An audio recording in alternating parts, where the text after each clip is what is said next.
I really truly know that it's all been for this purpose. And all of the difficult things, all of the pain, all of the loss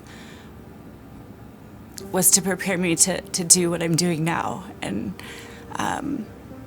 maybe those things wouldn't have stung as much if I knew the difference that I'm making now.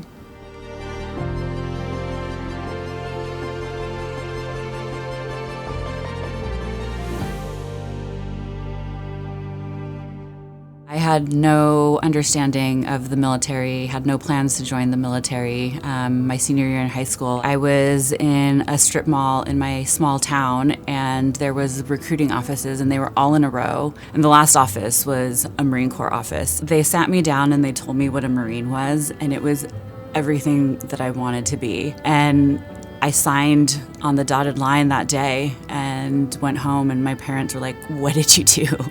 It's been over a decade since I left Afghanistan. I spent 5 years working with our wounded at the Naval Hospital in San Diego. I saw the true cost of war every day for those 5 years, and was working with Marines that were coming back with injuries ranging from, brain injuries and missing multiple limbs. There was no time to cry. There was no time to actually grieve, and I just kept putting everything away and swallowing it. And when I was working with our wounded, I felt so much pain for them, but I couldn't show them the pain and I couldn't experience it. So it was just all so stuck inside of me. And eventually I got to a place where I wasn't okay, and I was in that black hole. I started hallucinating that I was seeing my wounded Marines in front of me. I would freak out and be like, "Why are you here?" And the closer I'd get to them, I'd realize that I was hallucinating, that it wasn't them. The work that I did with our wounded set me up for a career helping veterans figure out how to live their life post-military. The veteran suicide rate has been over 6,000 veterans a year since 2001, and that needle hasn't moved in the right direction. It actually has gotten worse and worse. And my work became really frustrating because I was losing my brothers and sisters no matter what we tried. Eventually, I got to a place where I wasn't okay, and I was in that black hole.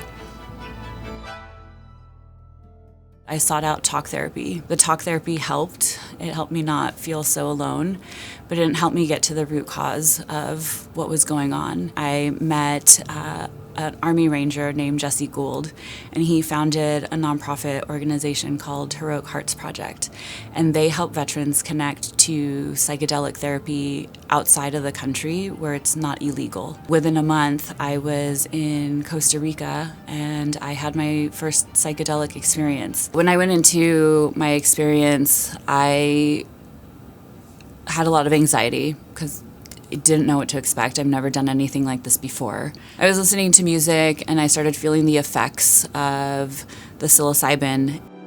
At first, it was really peaceful and calming, and I felt very safe. Then I started connecting to what was wrong, and what was wrong was all of that grief that was stuck inside of me. It went from experiencing, just full body experiencing that grief and sobbing. There was tissues all around me. And after I was able to experience that, I was overwhelmed with the joy. All of that 20 years of collected trauma and grief just left my body. I woke up the next day and I looked in the mirror and I was like, who is this woman? And what is this love and joy that I'm reconnected to? I was reconnected to my authentic self. And I knew that day that this was the solution that I'd been looking for, not just for myself, but for my veteran brothers and sisters. And I knew that I had to figure out how to get this to veterans. There hasn't been a new treatment for PTSD for over 20 years. MDMA shows great promise for eliminating PTSD diagnosis. It's 71% effective. All the SSRIs, they help with symptoms. They don't cure. And MDMA actually gets someone to a point where they no longer qualify for a PTSD diagnosis. And those that don't completely eliminate their diagnosis, they have an 86% reduction in symptoms. And so this person is going from not being able to function in daily life to, having some things that they still need to deal with that they can continue doing in therapy, but they're actually in a place where they can do the therapy and they can continue doing the work to get better. The MDMA that's being used in a hospital setting is pure MDMA. It's made by a drug manufacturer. It's under the supervision of a mental health care provider. Your therapist is right there with you the entire time, so you're very safe. Seeing a veteran go through a psychedelic experience is one of the most incredible things that I've ever witnessed.